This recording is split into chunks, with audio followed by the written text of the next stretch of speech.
Flat Earth Clues Part 1, The Empty Theater. This is part of a series of clues that can help you get your head around both the design of the flat Earth system we live in and who has been involved in the deception to hide it from you. The clue you have to look at is built upon another conspiracy that has been around for decades, namely the space program. Most of those watching this are aware of the varying theories revolving around NASA. The Apollo program, the Space Shuttle, the International Space Station, and so on. The clue itself isn't based on one of these highly debated topics, but the lack of one, more specifically, motion pictures based on actual events. This, like others in the series, is something you can check out for yourself. Everything you need to reference this is online. To begin, think of all the movies involving space travel that you've seen in your lifetime. You'll start with the obvious: Star Wars, Star Trek, Alien, just to name a few. In fact, if you go through your own personal list, you could probably come up with over 100 different off-world movies without breaking much of a sweat. That part is easy. For the second group, try to come up with space movies that aren't fantasy-based. You'll get a list that has Red Planet, Gravity, Mission to Mars, 2001, things like that. These films will usually take on a not-so-distant future theme, and where we could be down the road. And it's still a pretty good-sized list. These first two groups of films are encouraged by the authority, because they reinforce the globe model through assumption. The entertainment system demands that the globe view and solar system concept is a given. Therefore, the actual worldview must also be true. Or to put it another way, if you're using your suspension of disbelief as you watch a movie like, say, Gravity, then subconsciously you're reinforcing the movie right on top of the real world.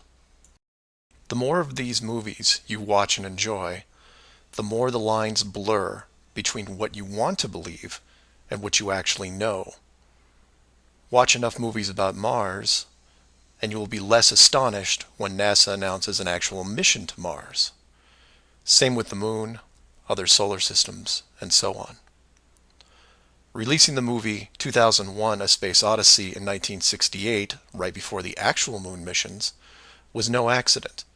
It took the greatest director of all time 5 years to make, and several people who saw the theater screenings claimed that many military groups were listed in the credits, only to be removed years later. But 2001 is just a side note of this clue. For those who really want to dig into Stanley Kubrick's hidden vision, I highly recommend the documentary Room 237. A link to it is below as well. Now you are aware of the first two groups of space films. There are those that contain generous amounts of fantasy, and those who try to paint our near future. These two groups are easy to find. The third group is a challenge, and again, that's where things get interesting. The moon missions concluded in 1972, and even though it's still considered the greatest achievement by mankind, no fact-based movies were made regarding it until The Right Stuff was released in 1983. Now you might say that it had only been 11 years, and maybe it was tough to get the rights, and so on, but that's not what made the film interesting. The movie ran extremely long for 1983, coming in at 3 hours and 12 minutes. It was an exhaustive look at the astronaut selection process, the competition, and the training facility itself. But when the credits rolled 3 hours later, chronologically, they had only gotten to the low Earth orbit missions. Just for fun, Google The Right Stuff movie and see how many spacecraft you can find. It won 4 Academy Awards and did a great job at the box office, but the Apollo missions were never touched. The only other major motion picture that involved the actual moon program was Apollo 13 in 1995, a full 12 years later.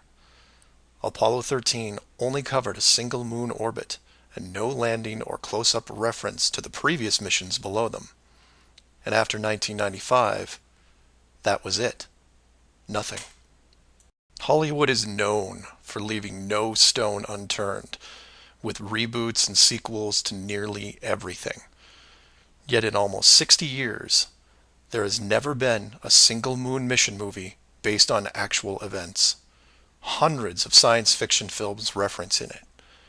Everything from Superman to the Transformers, but literally nothing that covers the moon's surface.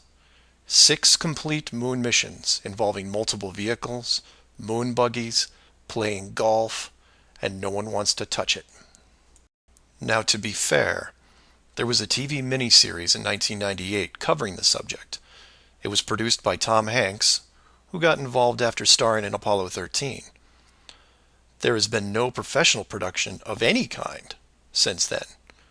Again, just for fun, Google From Earth to the Moon TV series and see what you find. The why is easy, and the clue revealed. If Hollywood makes a movie about the moon landings, and it's indistinguishable from the real thing, then how do you know which is real?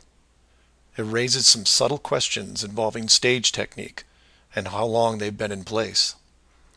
If Hollywood could fake it now, then when did they first have the ability? There is one other movie which stands out, and I mention it because I can't believe it ever got made, is Capricorn 1. The film's plot involved the faking of a Mars mission and how it could be accomplished. In short, it's part of the Conspiracy World Bible.